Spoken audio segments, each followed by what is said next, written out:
lugar, gracias por haber venido al feliz acontecimiento que es la presentación de un nuevo libro de Paula, que es una felicidad para todos, un motivo de bienestar para ella y un motivo de felicidad para nosotros, que tenemos la suerte de compartir su historia y de leerla y de disfrutarla. Este es el segundo libro de su creación. La convocatoria excedió el espacio físico.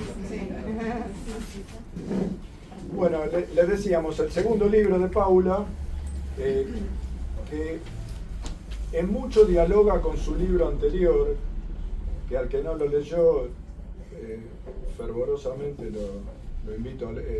los invito a leerlo, porque en realidad Paula nos comparte a través de su lírica y de su poesía un camino existencial, es el camino de su vida, mediatizado por su yo poético y bellamente contado, bellamente contado. Es decir, si el arte es el imperio del cómo, ella ha encontrado un cómo muy pulido para contar sus vivencias, para contar su historia y para hacernos participar de un camino que es un camino existencial, un camino de transformación espiritual. Yo que tuve la suerte de participar de su anterior libro y la suerte de participar de este también, además de disfrutar de sus poemas, también uno va apreciando como lector cómo se va perfeccionando su oficio de escritora. O sea, cómo cada vez la cantera de donde ella extrae el material para contarnos su camino y los recursos con los cuales lo hace son cada vez más ricos, más enriquecedores y mejor, digamos, mejor diagramados. Como les decía, se trata de un camino de transformación espiritual. Es bueno empezar comentando la portada del libro, que está muy lograda. Es decir, en la portada del libro nosotros lo que podemos apreciar es la figura de una mujer con una esfera en su mano derecha y un libro en su mano izquierda. Y todo eso tiene un significado. Ese eje vertical que nosotros apreciamos, que es bastante nítido, ese eje vertical que nosotros apreciamos en la portada, que se llama Axis Mundi y que tiene mucho que ver con la poesía de Paula, es la conexión del plano terrenal con el plano sagrado. O sea, constantemente en su poesía, si bien se relatan experiencias en el plano terrenal, constantemente ella tiene la virtud de que sus poemas remiten a un plano sagrado.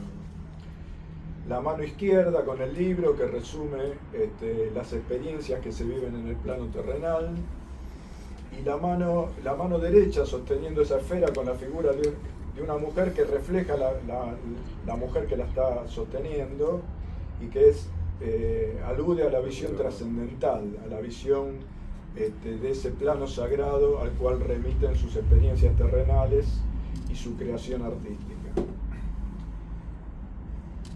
Ella ha escogido, como hicimos la vez pasada, una serie de poemas que los vamos a ir desgranando,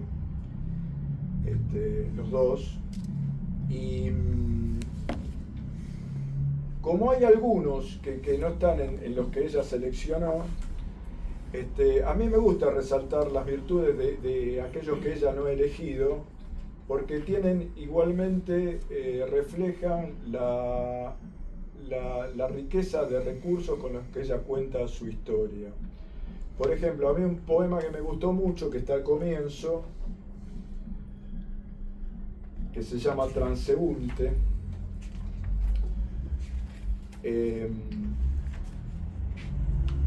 en ese poema ella encuentra, por ejemplo, encuentra figuras que remiten a lo mejor de los comienzos de la poesía lírica castellana, la poesía del siglo X y del siglo XI, que eran unas composiciones que se escribían en un idioma que se llamaba mozárabe. Era una transición hacia el castellano, y que, por ejemplo, ella encuentra como figura simbólica la figura de la retama, para aludir al color amarillo, y eso en esas composiciones líricas era muy recurrente encontrar esa flor como remisión o como símbolo del color amarillo.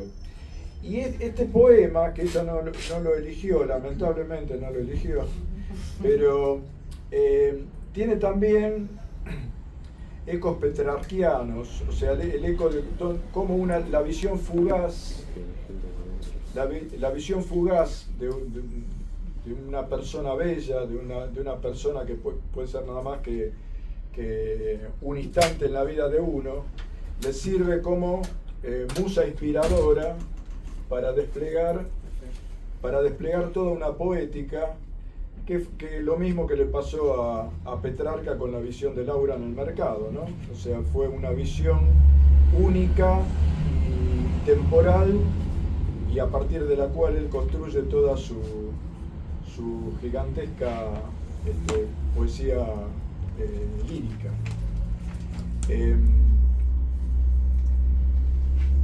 En la medida que nosotros vayamos recorriendo los poemas con Paula, vamos a intentar dar claves de lectura que me parece que sirven para abrir puertas y para facilitar el disfrute de la poesía de Paula. Porque no es una poética fácil, y yo como lector se lo agradezco, porque desafía la inteligencia del lector, lo pone a prueba, pero uno, cuando concluye el recorrido de su obra, se queda con la sensación de haber vivido una experiencia enriquecedora, y que lo enriquece a uno en el plano personal y en el plano espiritual. Y está bueno abrir esas puertas, esos códigos de lectura que los vamos a ir haciendo, los vamos a recorrer en forma conjunta, para facilitar el acceso y el disfrute a ese mundo que ella nos cuenta. Para no hacer demasiado larga esta introducción, esta primera parte,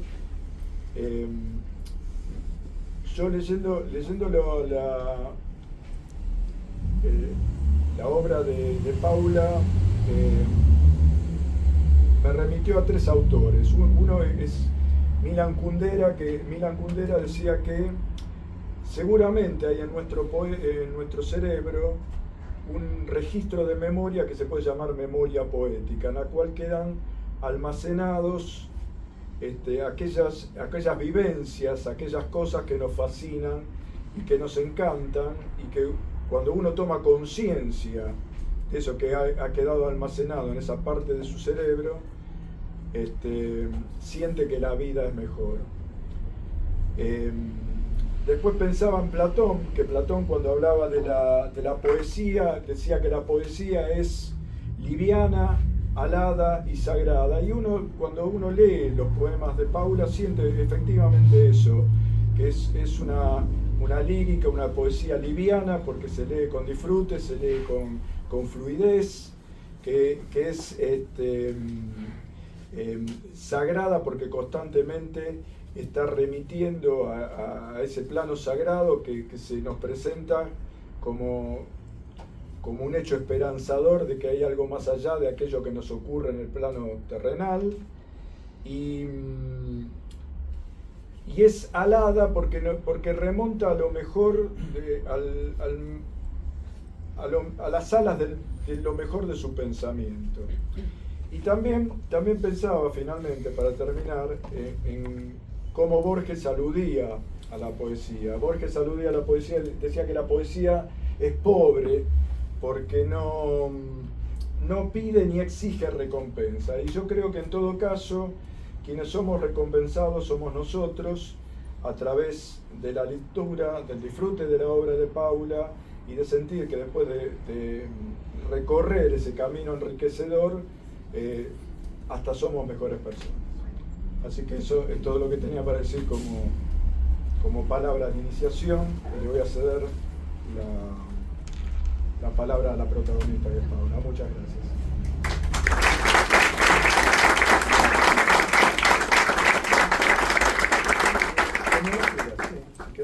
Bueno, buenas tardes, muchas gracias por haber venido, a los que conozco y a los que no conozco. Bienvenidos a esta nueva travesía poética, que vamos a hacer la apertura con la lectura del primer poema, que se llama El mutismo del todo, ¿sí? Este poema se iba a llamar El silencio de Dios, pero quise hacerla más difícil y lo titulé El mutismo del todo, porque para mí Dios es el todo. ¿Dónde estará la entrada que conduce al imponente mundo de la verdad que ocultan los espíritus elevados de dimensiones inalcanzables? ¿Dónde habita y permanece el ojo omnisciente, la mano que dirige y dibuja azarosamente nuestros senderos de luces y de sombras? Nunca sabremos el cómo, el dónde y el cuándo, perdidos en un cosmos que arremete contra sí mismo, furioso, o tal vez decepcionado por nuestra indigna presencia regresiva. Y ciega su mirada, desprende ira, y ciega su fortuna, emana niebla maldita. El ojo que todo lo ve, llora sin tregua. ¿Acaso sentirá las emociones hiperbolizadas de los humanos? Reducirlo a una figura paciente e infinita sería hasta insolente. ¿Quién introdujo adrede el vacío en los seres terrenales como un molde para la búsqueda y la espera, de una voz que no se oye, de un rostro que no se deja ver, de unos labios silenciados? ¿Quién? Oye cómo claman las almas ancestrales, observa cómo sus ángeles obedecen la rectitud de sus designios, salvando, condenando. Oye, ¿puedes oír? Las trompetas de oro blanco resuenan dentro de ti. Símbolos y números se ufanan dentro del majestuoso enigma vital y mortal.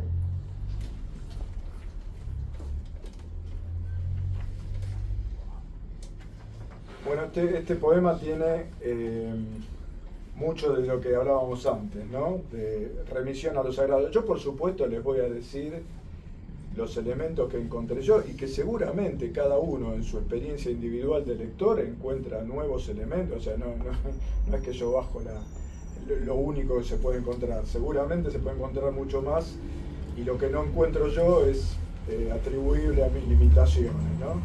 A lo que todavía no alcanzo a entender. Yo destaco como grandes méritos de este poema.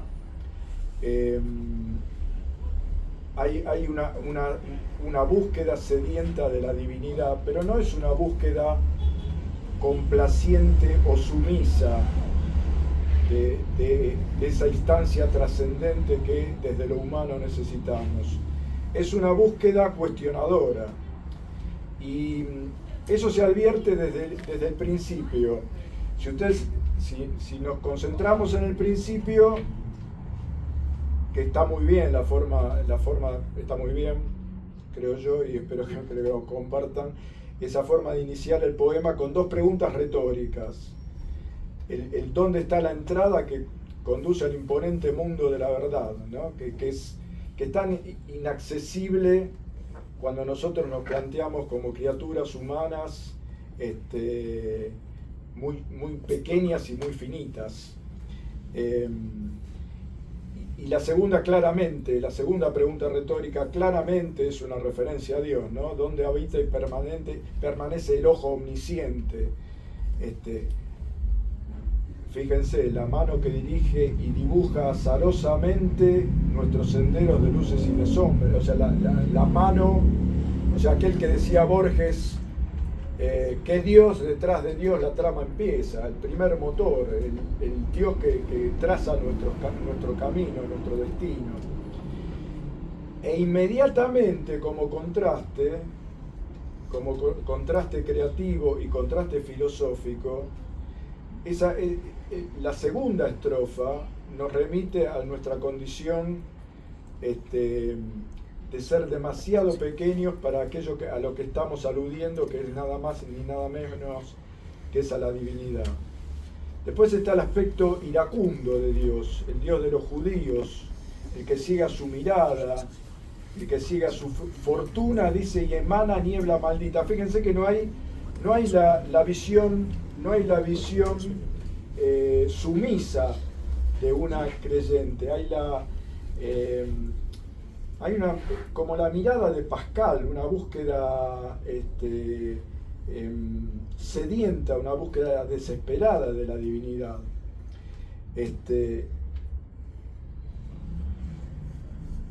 Y un ojo que cede y se transforma en lágrimas cuando tomamos conciencia, que sería el costado sentimental de Dios, de que esas creaciones, de que esas criaturas de la divinidad somos lo que somos, ¿no? En realidad somos bastante falibles y fundamentalmente estamos regidos por un sentimiento trágico. O sea, todo aquello que nosotros hacemos o pensamos en contraste con la divinidad tiene un sentido trágico. ¿Qué es un sentido trágico? Que las acciones humanas tienen un límite, y el límite finalmente es nuestra muerte y la conciencia de nuestra muerte. ¿Dónde está en el poema la conciencia de la muerte, la conciencia de la finitud? En ese, ¿quién introdujo adrede el vacío de los seres terrenales? Esa es la conciencia de finitud.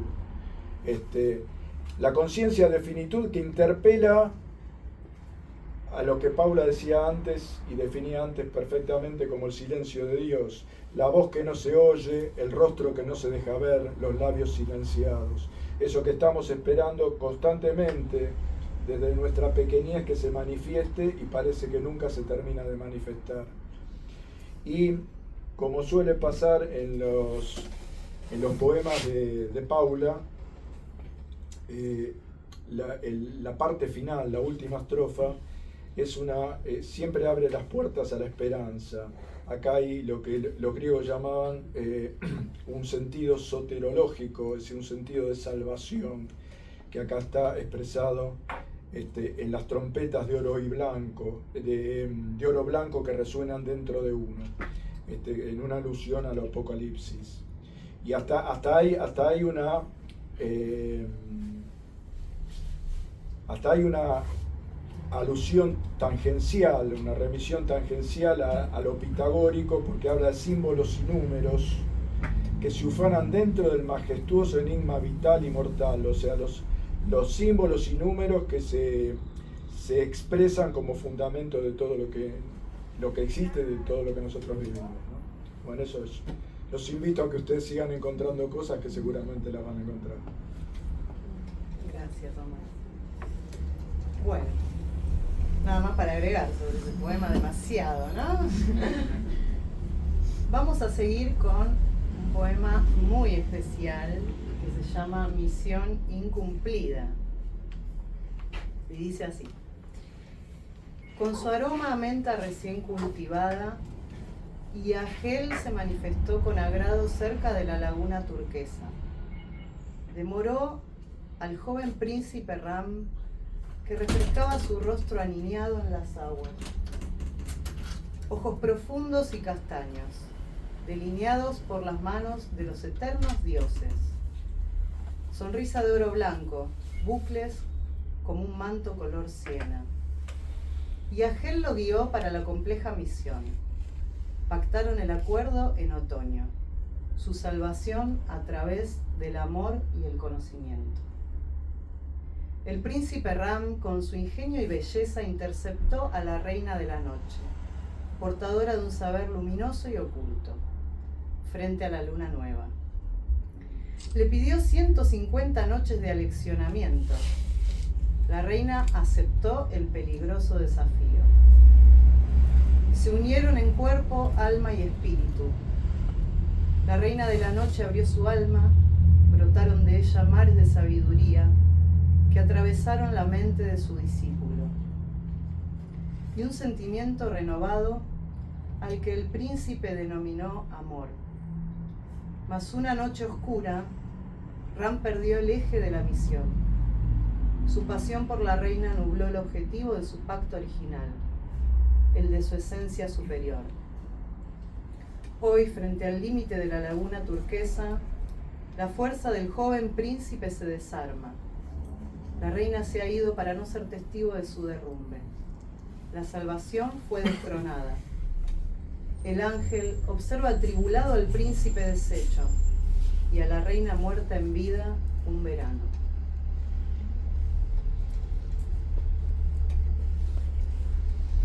Bueno, muy lindo poema. Hay un algo del príncipe Ram que flota en el ambiente esta noche. Pero veamos, concentrémonos en la lírica. Bueno, Yahel, ¿no? La figura de Yahel, el ángel de la cábala judía, asociado a la sabiduría y el conocimiento. Acá que hay un tema que ha sido un tópico de la filosofía universal, que es cuando se establece un pacto entre el amor y el conocimiento, ¿no? En este caso, el mentorazgo del conocimiento está ejercido por la figura de la reina de la noche, que es la portadora del saber luminoso y oculto. Ahora, es interesante, a mi juicio es interesante, es algo estrictamente humano. Hay una figura que a mí me gusta mucho como síntesis de remate de la historia, como remate de la historia. Y ahora les digo por qué me gusta mucho y con qué lo asocié yo cuando lo leí. Que es la figura del ángel que observa atribulado al príncipe deshecho y a la reina muerta en vida, un verano.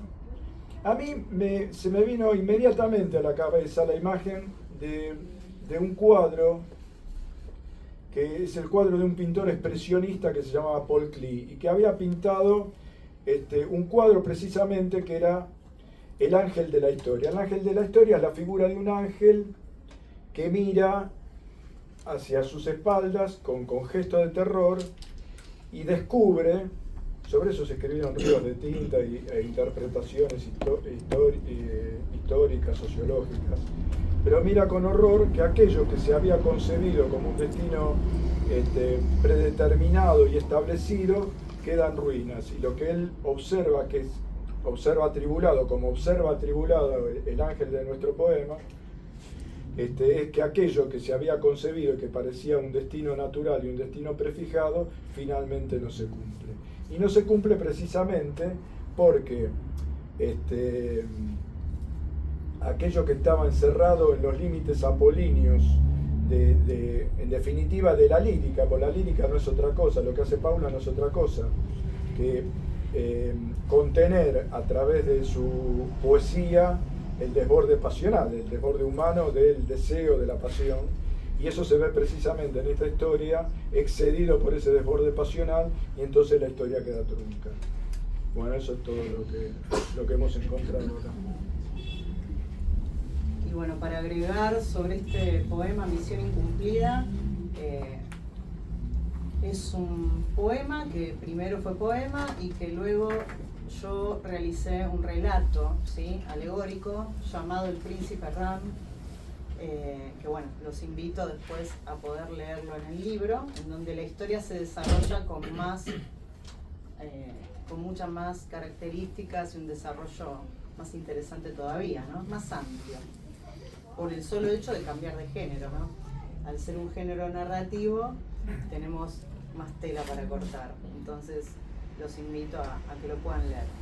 Y ahora pasamos a Lucio y el descenso, que es un relato muy breve Y bueno, hablando de mentores, discípulos y demás.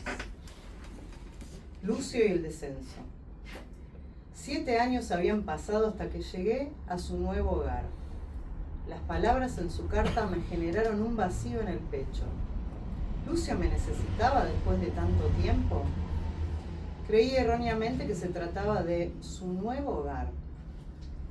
Ni bien estuve frente a la puerta con un nudo en la garganta, mi voz trémula de ansiedad lo invocó.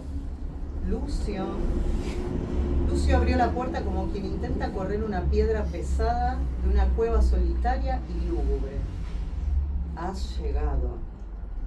Su voz conservaba su característica musicalidad, esa entonación casi hipnótica para mis oídos.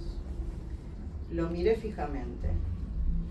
Su energía era la de siempre, pero su rostro no era el mismo. Su mirada me traspasó con el poder que lo caracterizó desde siempre. ¿Qué ha pasado, Lucio? Lo inevitable. Para que tú ascendieras, yo tuve que descender. Es ley. ¿Qué quieres de mí? Limina, lo he perdido todo. No, todo no.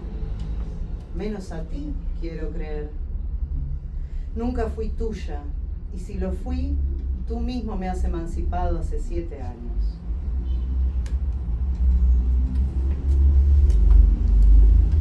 Bueno, en este Lucio y el descenso, que eso yo no omití referirme en la introducción, otro mérito de este libro y otra cosa enriquecedora es que Paula alterna, si bien siempre en un registro lírico, alterna la poesía con la prosa. Y estos relatos iniciáticos tienen un carácter alegórico que complementa mucho de las cosas que ella después desarrolló en su poesía. Como bien decía Paula, y hay que creerle, pues fue la que lo escribió. Como mínimo, ¿no? Claro, como mínimo hay que creerle. También alude a un mentorazgo, pero hay una para mí una frase que sintetiza, que tiene una potencia muy grande y que, digamos, de alguna manera resume la historia, que es ante la pregunta ¿qué ha pasado, Lucio? Lo inevitable, y acá viene, ¿no? Para que tú ascendieras, es decir, para que el maestro ascendiera, para que se abriera la puerta que permitiera que el discípulo se expandiera, creciera y se desplegara, el maestro tuvo que descender. Es ley, y dice es ley, y es verdad, es ley, o sea, es ley que los buenos maestros, los buenos mentores, tienden a eso. O sea, una vez que logran que el discípulo despliegue, desarrolle toda su potencialidad, se tiene que llamar a retirarse. Pero acá también en la retirada hay como un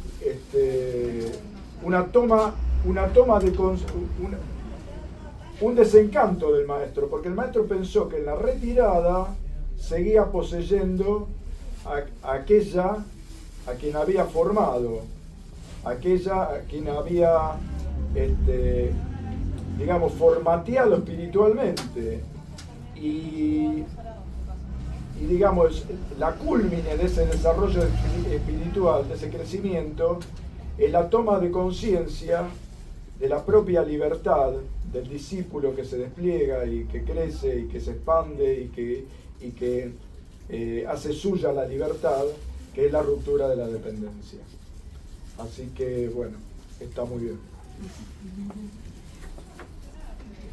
Bueno, ahora pasamos al poema que se llama Metanoia. Metanoia es una transformación espiritual, ¿sí? Una transformación interna. Metanoia en el mes 10, que Rómulo, rey vencedor, ideó. Fuera el invierno, fuera la piedad. Las almas gemelas se reconocen en el mes mágico de un tiempo muerto. recobramos la vital experiencia divina de peregrinar por tierras prometidas, añoradas y temidas. Con la presencia permanente del inescrupuloso amor que asoma sus garras cual estirpe, ya en su morada para sumirse, en su descanso profundo, es tu oportunidad, alma gemela, de aniquilarlo, aunque reviva, aunque regrese. Metanoia en el mes de la renovación. El sol alcanza el cenit sobre la constelación del Egócero. Fuera el verano, fuera la condescendencia. Las almas gemelas se fusionan en el mes de la magia, en un tiempo trascendental y transgresor.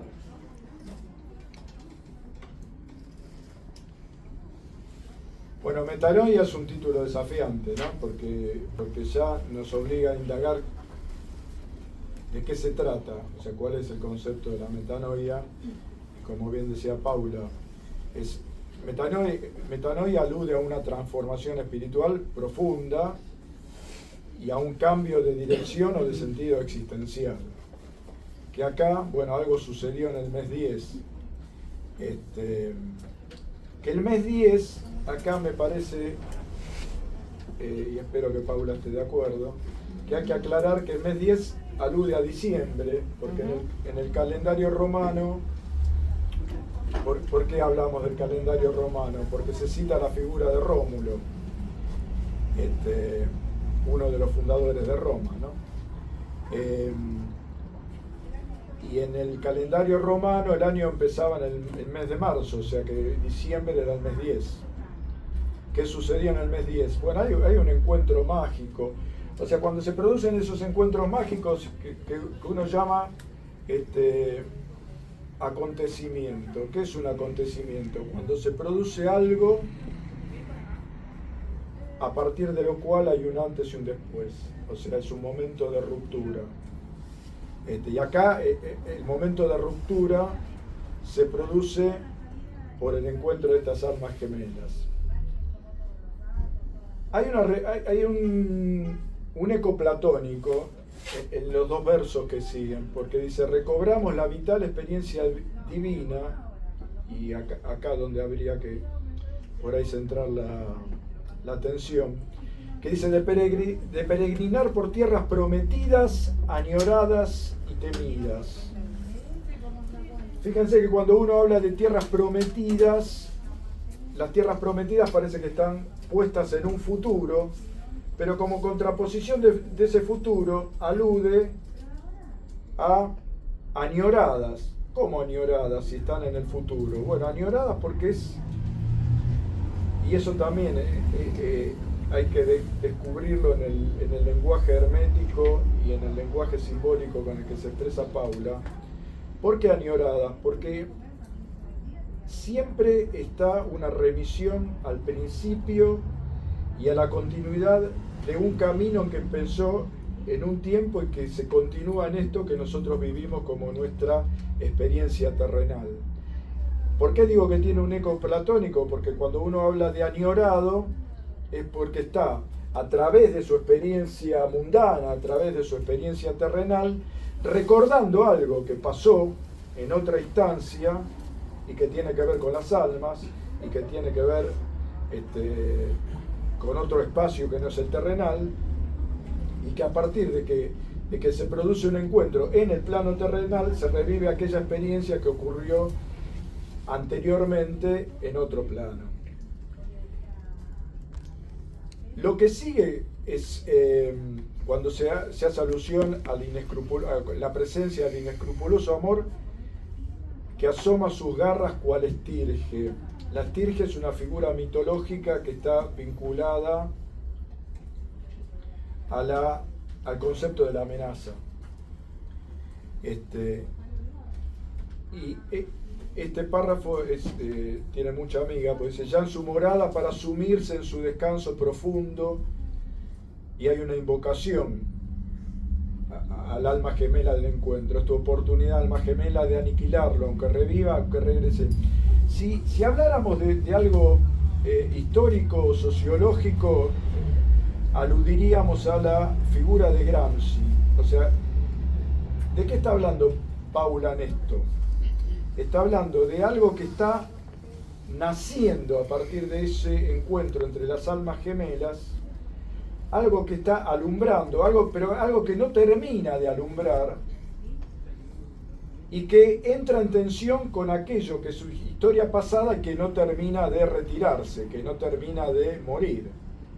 Entonces ahí hay una tensión y que seguramente nosotros experimentaremos muchas veces en nuestra propia vida, ¿no? Aquello que nos están haciendo, aquello que está asomándose en nuestra experiencia existencial frente a lo otro que está feneciendo y que está terminando, pero que parece que no terminara de retirarse para que lo nuevo termine de asomar. Y hay cuando se habla de la figura del egócero, es la figura de Capricornio.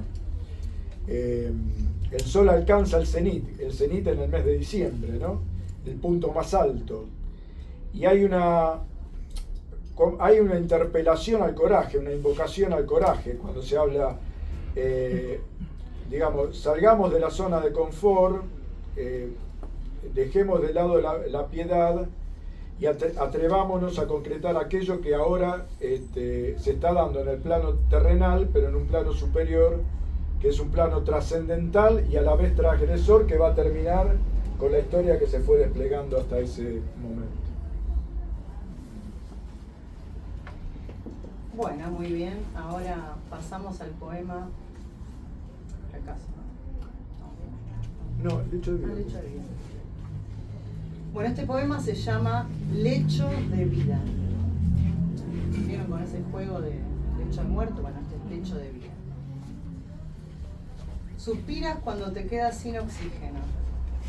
Tus ojos inmensos con música están poblados de lágrimas rosas. Anestesias los densos pensamientos por el olvido que no vuelve, ni volverá.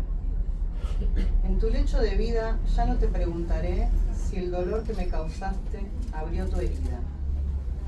Puedo leer la respuesta en el libro temporal de nuestras almas, en el que se inscribe con letras grabadas a fuego nuestro frío presente. Separaste los acordes de tu canción, un arpegio singular y abrupto. Ya no se aprecia la fuerza del compositor, mas se siente el eco de su melodía, igual que el de las campanas de la iglesia en esta mañana dominical. El adagio pudo haber sido tu sostén.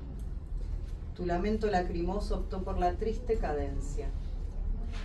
El pentagrama está vacío y nuestra obra inacabada. La hoja en blanco sin versos verdes, como mi vida sin tu presencia.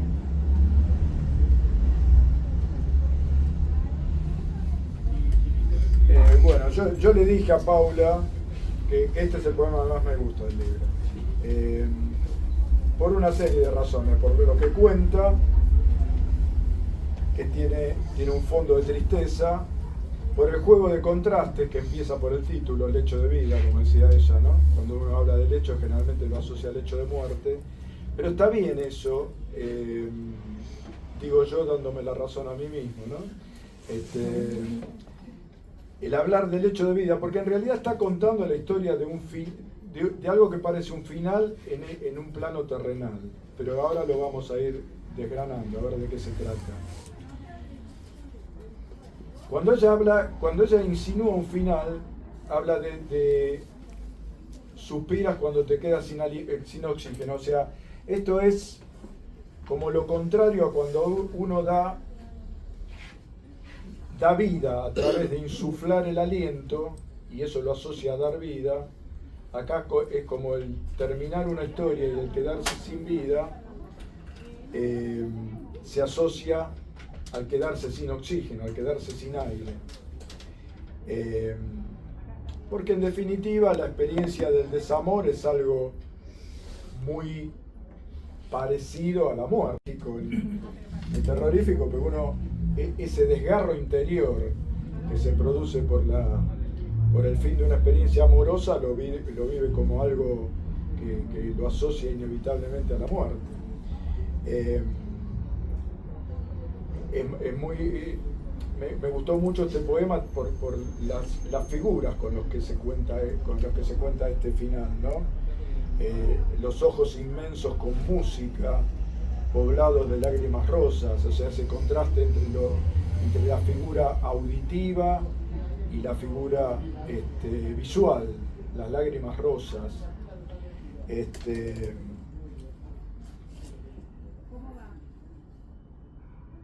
La resignación que se produce cuando dicen: tu lecho de vida ya no te preguntaré si el dolor que me causaste abrió tu herida, porque esto a mí me trae también ecos de una poeta uruguaya de Idea Vidaliño, que escribía mucho sobre la experiencia amorosa y sobre la separación amorosa, y el que no la leyó es una linda oportunidad de que lo haga, porque sobre todo hay un poema de ella que es muy conocido, que se llama Ya no, y que también alude a que cuando se termina una experiencia amorosa, a uno hasta le queda el dolor de no, a partir de la separación, de no poder preguntarle al otro cuán afectado, cuán triste o cuán desgarrado se sintió, ¿no? Se queda conviviendo con esa incertidumbre.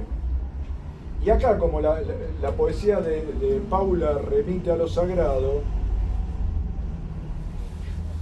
y al contraste de lo sagrado, donde está escrito, donde la historia está escrita y continúa, seguramente continúa escrita y grabada, como dice, a fuego, contrasta con la experiencia terrenal, que inevitablemente es finita y que inevitablemente termina como terminan todas las cosas vinculadas a la experiencia humana, por ese sentido trágico que hablábamos antes. Me gustó mucho esta estrofa que dice: más se siente el eco de su melodía, igual que el de las campanas de la iglesia en esta mañana dominical. Me gusta porque esa figura, o sea, cuando uno culmina una experiencia amorosa, o sea, las experiencias amorosas, como las experiencias humanas en general, no se terminan por decreto, y queda latiendo el eco de eso que a uno lo marcó tanto, que es el haberse encontrado en un plano amoroso con otra persona, y eso queda como si fuera la luz de una estrella muerta, de esas estrellas que nosotros sabemos que en un momento, nos dicen los astrónomos, culminan su ciclo de vida, pero nosotros seguimos viendo la luz de la estrella. O sea, la luz de la estrella esa que murió en otro plano también, en el espacio, sigue llegando a nosotros, sigue llegando como un eco de tristeza.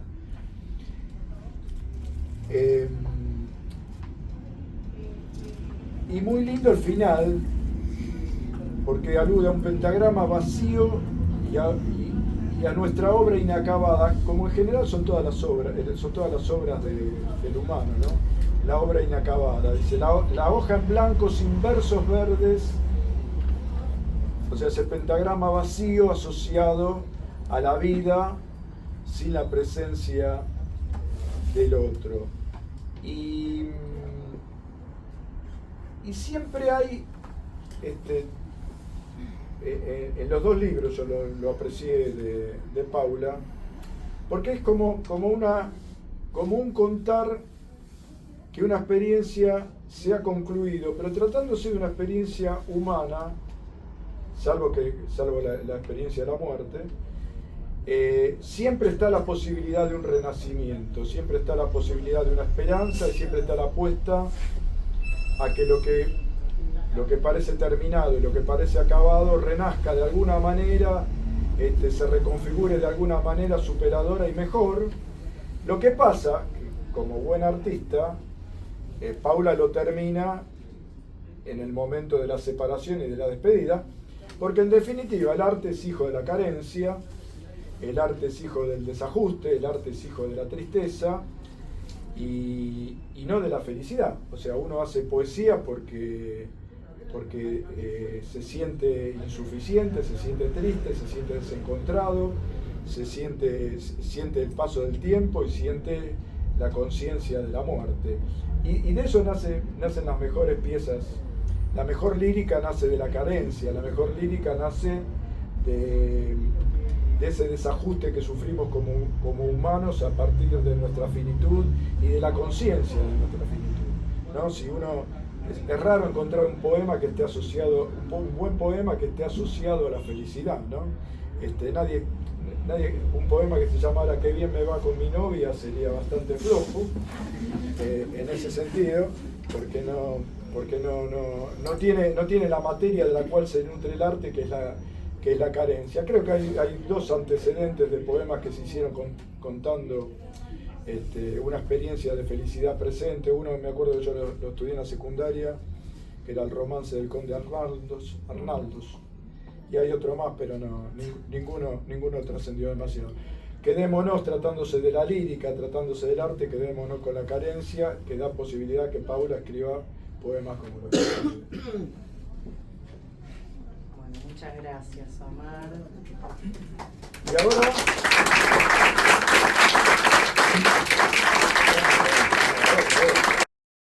Personal mía, de que escribiste para ser invadida o para ser entendida. Bueno, qué pregunta.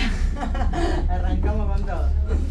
La verdad es que el poeta escribe en función de su bagaje, ¿no? De su sentir, de su pensar, de su experiencia. Pero el completar el sentido le corresponde al lector, si no es un texto muerto. La vida que tiene el texto, al ser abordado por quien lo lee, entonces puede ahí sentirse esa invasión, ¿no? Pero es una buena invasión, ¿no? Pero el entender muchas veces, a veces juego con esto de la erudición para despertarlos, ¿no? Como para decirles a mis alumnos que están por acá, busquen, indaguen, amplíen su vocabulario, abran sus mentes, ¿no? No solamente tenemos 3 palabras, 4 para usar, tenemos muchas, porque a veces las expresiones son limitadas porque carecemos de vocabulario. Y por lo tanto no podemos expresar lo que sentimos ni construir pensamientos más amplios. Entonces también está eso, ¿sí? Está ese juego para que me entiendan. Me parece perfecto. Gracias. ¿Otras preguntas? ¿Quién se anima? A ver, Marcel. ¿Y qué aconsejas para ese vocabulario mejor? Más, o sea, lectura, entendimiento de libros, poemas. ¿Qué aconsejas vos para tener una más fluidez? Yo creo que la lectura, en primer lugar, y por supuesto, si desconozco el vocabulario, el diccionario, porque enriquece mucho. El léxico mental, si yo tengo más vocabulario, créanme que puedo pensar mejor, que puedo expresar mejor, que puedo entender mejor al otro. Entonces mi consejo es ese, no solo la lectura, sino una lectura atenta, profunda, comprensiva y comprometida. Sí. Sí. Otra pregunta que no es para menos, es la tapa del libro, lo cual es hermosa, brillante. Gracias. Realmente la felicito. Pero más que nada, la tapa sostiene un libro en una mano y una esfera, ¿sí? Y con otra la luz. ¿Cuál pesa más? Qué buena, me hace pensar, De eso, perdón, cierro con esto, de eso se trata la poesía. De eso se trata. Yo creo que, fíjate que la imagen es simétrica, ¿no? Y esa dualidad, porque esquizofrenia, te voy a contestar ya también con el tema del neologismo, del título, ¿no? Es un neologismo. Esquizo significa escisión, división, y femia alude a la mujer dividida, pero a su vez podemos pensar en una voz dividida, ¿sí? Por el sufijo femia. Y por esquizo, que muchas veces antes de la publicación yo le decía a Omar, la gente va a pensar que dice esquizofrenia, ¿no? Pero es un juego para que ustedes justamente estén atentos al código lingüístico. Entonces, esta división de mujer, yo te diría que pesan las dos, porque a partir de lo espiritual ella expresa y comunica y traduce en letras sus vivencias y experiencias del plano astral y del plano territorial en su lugar y en esta encarnación con todo lo que puede. Sí. Cierro con esto. Alegóricamente vendría a ser más o menos como la justicia, que Claro. están equiparadas. Sí. Pero en esta forma. Intenta estar equilibrada la mujer esta.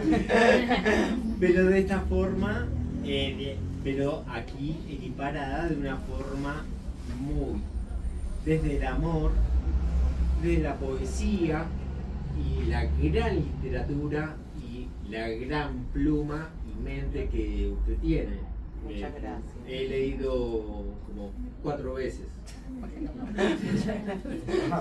Un fan. Y son diferentes, lo apelan a uno de diferentes formas Gracias. y emociones. Solo eso. Gracias. A ver, ¿quién se anima a preguntar?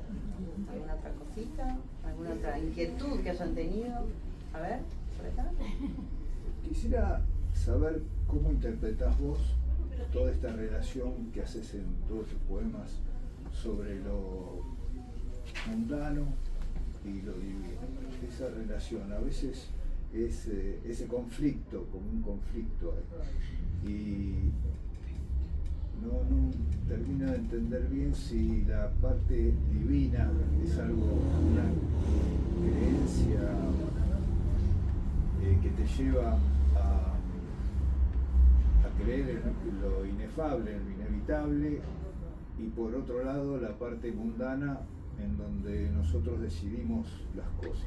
Es como que no entiendo bien cómo pensás sobre la idea de lo divino como regente, como todo dirigido, y el libre albedrío, digamos. Destino y libre albedrío, ¿no? ¿Eh? El destino por un lado o el libre albedrío. Más que del libro, como para entender, porque esto me parece que te lleva a entender más lo que... Te lleva a pensar sobre eso, ¿no? A cavilar, a pensar fuertemente. Mi concepción te voy a dar, mi humilde interpretación de esto. Yo creo que hay muchos caminos, creo que lo dije en Sentencia de Existencia también en la presentación, porque me hicieron una pregunta similar. Gran libro. Sí, yo creo que hay muchos senderos trazados, ¿no? A lo que podemos llamar destino. Entonces nuestro libre albedrío está un poco limitado, en consecuencia. Creemos que tenemos mucho libre albedrío, pero en realidad es acotado. Esto sin entrar en cuestiones sociales y en cuestiones que no, porque podemos estar eternamente. Pero en lo que respecta a lo individual de cada uno de vosotros, piensen un momento en cuántas cosas, cuántos sucesos tuvieron que acontecer en vuestras vidas para que ustedes puedan tomar ciertas decisiones y la causa y la consecuencia de estos acontecimientos, ¿sí? No es solamente el libre albedrío, no es solamente el destino, juegan ambos. Esa es mi forma de ver. Espero haberte aclarado algo. Con respecto a tu primera obra, sí, y esta que es la segunda, ¿hay un tipo de relación entre ambas? ¿Hay una consecución de una con respecto a la otra o son totalmente aisladas? ¿Ves alguna una relación que haya surgido en la escritura con respecto a la primera o no hay ningún tipo de relación? Sí, hay una relación porque en sentencia de existencia, fíjate el título, ¿no? Uno sentenciado a existir, y esquizofrenia, uno aceptando la existencia desde otro lugar, habiendo transitado experiencias y habiendo aprendido, y habiendo capitalizado quizás el conocimiento que en sentencia se buscaba, ¿no? Es el mismo camino. Es el mismo camino. Claro, es el mismo sendero, pero que uno, bueno, con su capital cultural, capital espiritual, Es el camino de una vida. claro, con los años va atravesando acontecimientos, va adquiriendo experiencia, y entonces, bueno, por eso, decirte que no tiene nada que ver es mentirte. Y decirte que tiene que ver, yo diría que también es causa-consecuencia uno del otro. Sí hay una relación en que Omar en el prólogo lo detalla, una posibilidad de leer un poema que se llama La contraseña en el otro libro, que tiene una relación bastante explícita, vamos a decirlo, con Lecho de Vida. Descubra el personaje, se llama. Descubra el personaje. Hay que hacer una lectura atenta. Gracias. No, vos. Profe, yo una pregunta. ¿Qué emociones esperás que despierte en el lector? ¿Qué sentimiento? Y imagínate que uno escribe esto con la emoción, yo hablo desde mi lugar, la única emoción posible que puede tener un ser humano, que es el amor.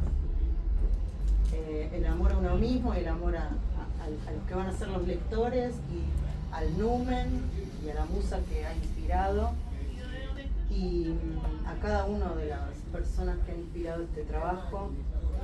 Pero deseo que abra su corazón y pueda hacer una catarsis interesante y reconocerse en cada uno de los versos con todas las emociones positivas, ¿no? Siempre emociones. Las emociones negativas que sean para purgarse, sin asco. Gracias por la pregunta. ¿Se anima? Mucha timidez. Yo tengo una... Otra Perdón, pero soy actor desde los 9 años de la escuela de Alejandra Boero, que en paz descanse, pero he leído Sentencia de Existencia, Sí. pero Esquizofrenia es sumamente trascendental. Hace un volantazo para bien, un crecimiento artístico. Gracias. A mi criterio, como una banda de rock que se va profesionalizando, ¿cómo lo sentís? Está muy bien. Está bueno lo que decís, te lo agradezco mucho. Y sí, lo siento así. Yo lo comparto, sí. Sí, ¿no? Sí, totalmente.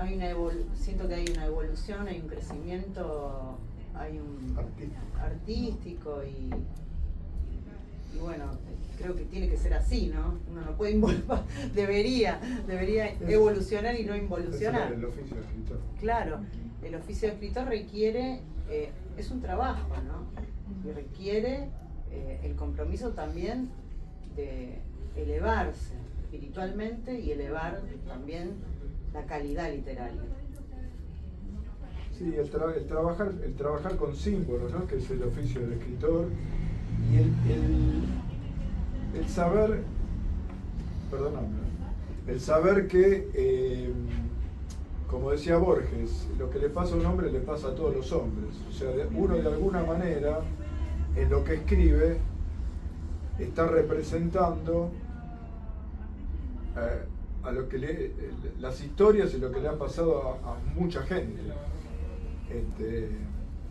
En realidad, si uno también es creyente, no vivimos experiencias originales. Parece que ya todas las experiencias fueron vividas, y lo que nosotros hacemos es revivirlas con nuestra propia música. Y la recompensa que encuentra el escritor en su oficio, y que Paula se merece que se encuentre, es que seguramente ella muchas de las cosas que ha escrito y que compone y que seguirá escribiendo, y esperemos que siga escribiendo, y siga produciendo y no siga regalando poemas, es que el oficio del escritor se ejerce en soledad, se desarrolla en soledad.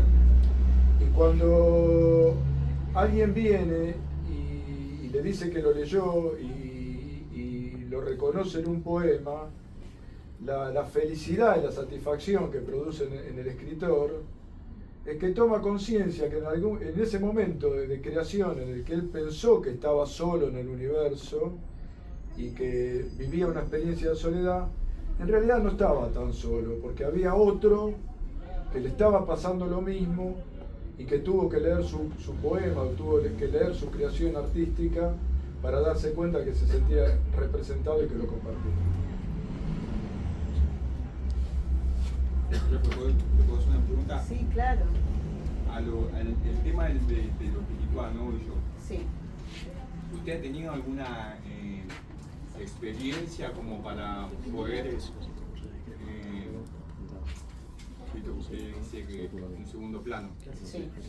¿ha tenido alguna experiencia donde usted haya ido un poco más allá de poder salir de su cuerpo y estar en la vida real, ponerle, entiende lo que quiere decir, ¿no? ¿Experiencias paranormales? Claro, como usted haya descendido de su cuerpo y sentido que está en un segundo plano, si ha tenido una experiencia media parecida como Hay para... que leer Esquizofrenia. Tiene que leer Esquizofrenia. Pero para poder responderte, sí, por supuesto, claro. Sí, yo soy una fiel creyente en el sexto sentido, en el cuerpo astral, en las energías, ¿sí? Y sí, desde chiquita, sí. Sí, sí.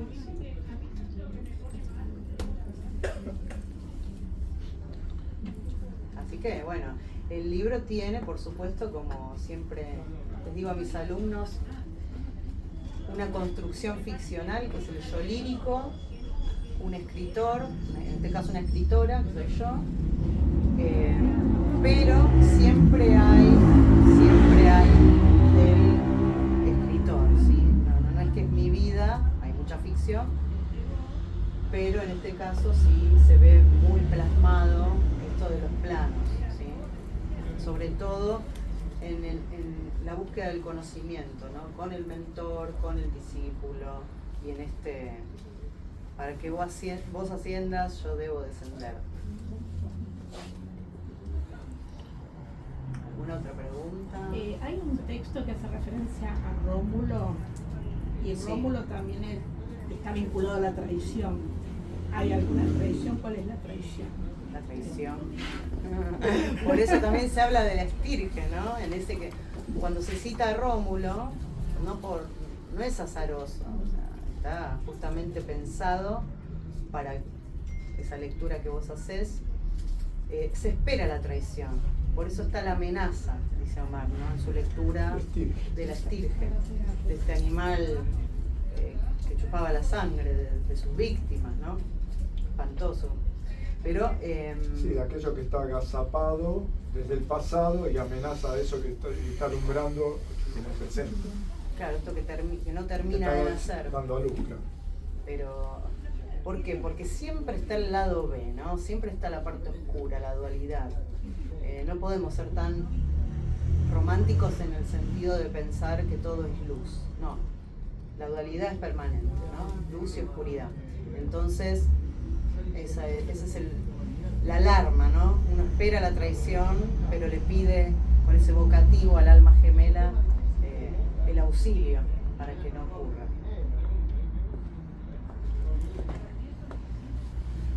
Sí, perdón. Tenía todas las preguntas. Soy un Curioso. adorador de la literatura y no caracterizado por la poesía. Acá dicen, sí. Pero me ha pasado con... ¿Solo de la literatura o de la escritora de Ambas. Ambas. Puede ser. Puede ser. Así se deschaba de una vez.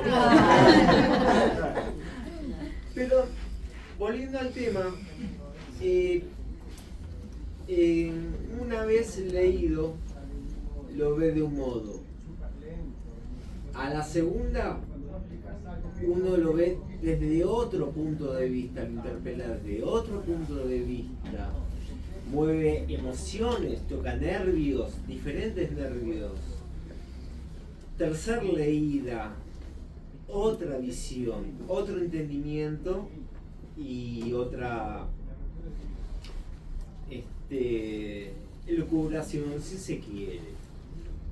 Pero me parece que ha superado, sin denigrar la sentencia de existencia, esquizofrenia. Para mí ha sido un salto enorme, un crecimiento desde la literatura, de la pluma y lo que uno quiere imprimir y demás. Gracias. ¿Cómo siente usted al respecto de eso? Y yo me siento muy contenta porque aparte nunca había escrito relatos. Estos relatos alegóricos, iniciáticos, fueron un desafío para mí. Yo siempre fui poeta, entonces incursionar en los terrenos de la alegoría, que me fascina la alegoría. Pobres mis alumnos atormentados con la alegoría permanentemente, pero bueno, por eso me siento muy feliz con mi obra, ¿no? Sí. Muy dichosa. Una pregunta. ¿Cómo es, tu mentor se refirió recién al acto de escribir, ¿no es cierto? Sí. ¿Cómo es tu proceso de escritura? ¿No? ¿Cómo es esto del signo poético? ¿Cómo elegís las palabras del signo poético? ¿Cómo pasás del objetivo a lo subjetivo? Y si sentís, sin hablar de modestia, falsa modestia, si sentís que desde el primer libro hasta acá, la escritura tuya mejoró, fluye, ¿no es cierto? Qué hermosa pregunta.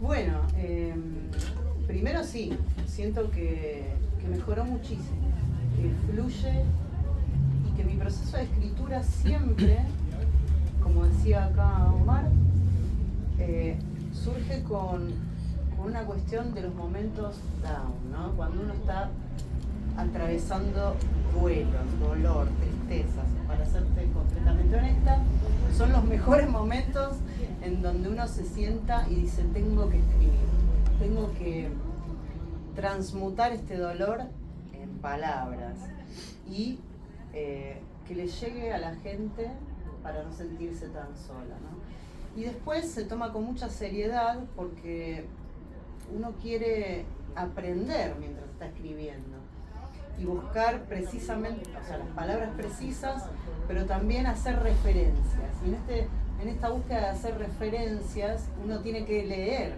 tiene que volver a repasar conceptos, investigar, ¿sí? No es que uno se siente y sale todo tomando un mate, no, es un trabajo también. Se buscan las figuras mitológicas, se buscan las palabras, todo eso lleva un trabajo, ¿no? Así que sí, es un aprendizaje, ¿no? Constante. Cada libro, sí, constante. Sí. Bien. Pero en el estilo, por ejemplo, de encontrar una metáfora, más allá de la búsqueda de estas palabras, por ahí de otro origen, ¿no? A la hora de una metáfora, de una sinestesia, hablaba, fluye eso, notás como que fluye, natural. Ahora, ¿cierto? Sí, siempre, tanto sea metáforas como sinestesias, paradojas, es algo que naturalmente surge. Mi querido profesor de latín, adoro. Gracias. No, yo aprovecho la pregunta de él, partiendo de la premisa de que te sirve un poema para plasmar y para canalizar emociones, pensamiento de lo intelectual y lo emocional. ¿Qué es lo que vos sentís luego de plasmar en papel todas esas emociones, esas ideas que te van surgiendo? Y obviamente, ¿qué sentís después de haber terminado una obra así? ¿Cuál es ese sentimiento, la conclusión que puedes, si es inacabado o es algo consolidado? Y es una emoción y es esperanza para que llegue a los corazones, como, ¿no? Dije antes, yo no escribo para, si escribiera para el establishment, para el canon literario, no haría Esquizofemia.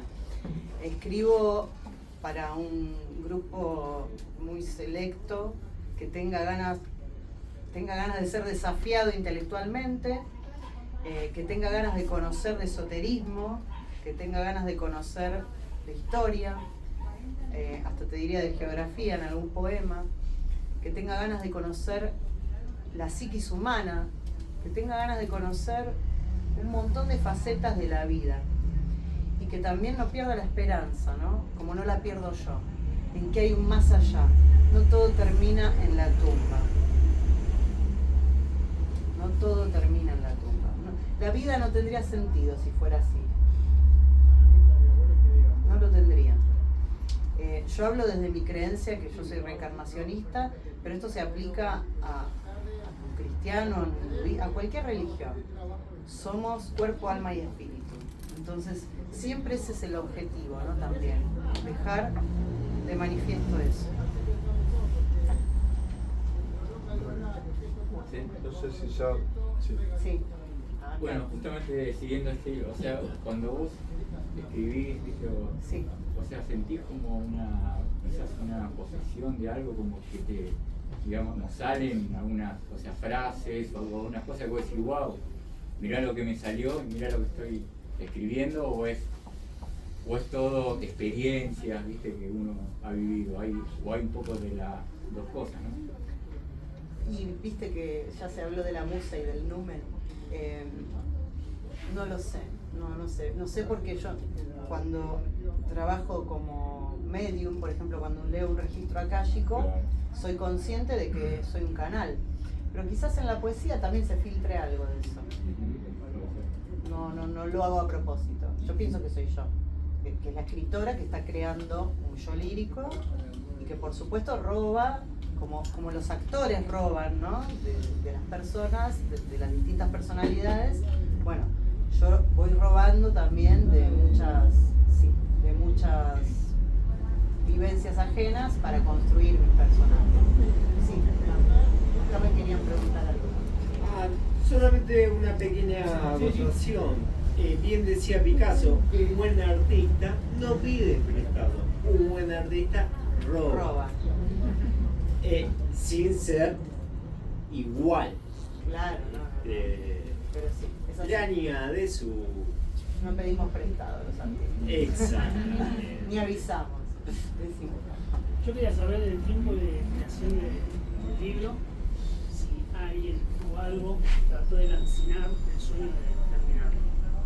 Si alguien trató de lanzar el sueño de terminarlo.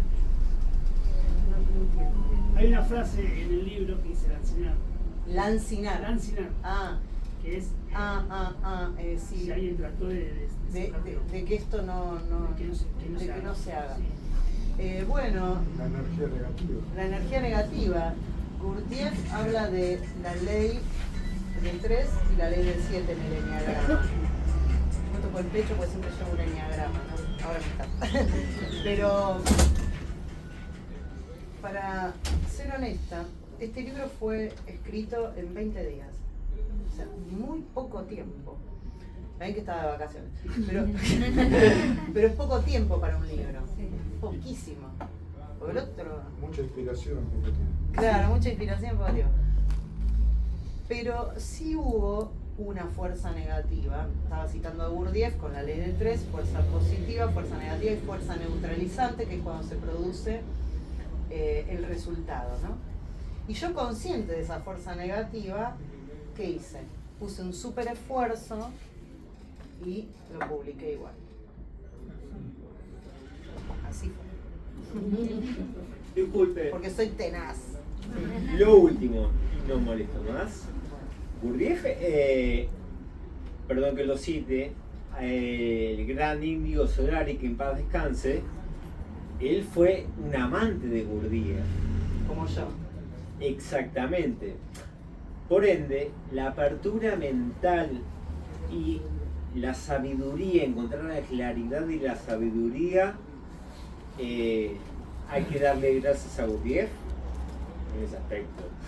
Sí, ¿Es creo una que pregunta? Es una Yo lo doy por hecho, pero Ah. ¿usted lo ve así? Y yo creo que Gurdjieff influyó mucho en mi obra, en mi vida y en el despertar de la conciencia, que ojalá fuese una despierta, ¿no? Pero uno intenta todos los días despertar, intenta, recordarse a sí mismo en términos gurdjieffianos, observarse a sí mismo en términos gurdjieffianos y también a los demás, ¿no? Porque nos la pasamos considerando internamente, dice Gurdjieff. Nos consideramos internamente significa que siempre estamos pensando en nosotros, ¿no? Siempre pobre yo, y yo, mí, y es todo el tiempo, ¿no es cierto? Seamos honestos. La que habla es la primera, yo no soy ejemplo de nada. Pero Gurdjieff hablaba de la consideración externa, poder pensar al otro y dejar de mirar el propio ombligo. Entonces eso se lo debemos a Gurdjieff, uno de mis grandes maestros. Bueno. Una duda. Dijiste que escribiste en 20 días. 20 días. Bueno, eso me dejó como... ¿No pasaste por un proceso de enfriar o llevar a corrección? Nada. ¿Y qué hizo que tomaras, digamos, esa decisión de que vieras que, bueno, esto ya está listo, ¿no? No tiene que pasar por un proceso de... O es, digamos, tu forma, no sé cómo lo hiciste, digamos, en el libro anterior. Bueno, este libro no es que lo escribí así, y ya se lo di a Omar para que haga el prólogo. No, Omar fue mi compañero permanente en el proceso. Yo iba escribiendo 1 o 2 poemas, ¿no es cierto? A pesar de eso le salió bien. 1 o 2 poemas, pobre, todas las vacaciones, te hinché todas las vacaciones. Y se los enviaba y decía, ¿qué te parece, Omar? Entonces teníamos, me parece bien. Él siempre parecía bien. Y me daba su devolución. Entonces yo seguía. Y así lo concluí. Pero no es que lo mandé a revisar. No. Después hice yo la revisión, ¿viste? Final. Y tomé la decisión de publicarlo. De registrarlo y después de publicarlo. Una locura.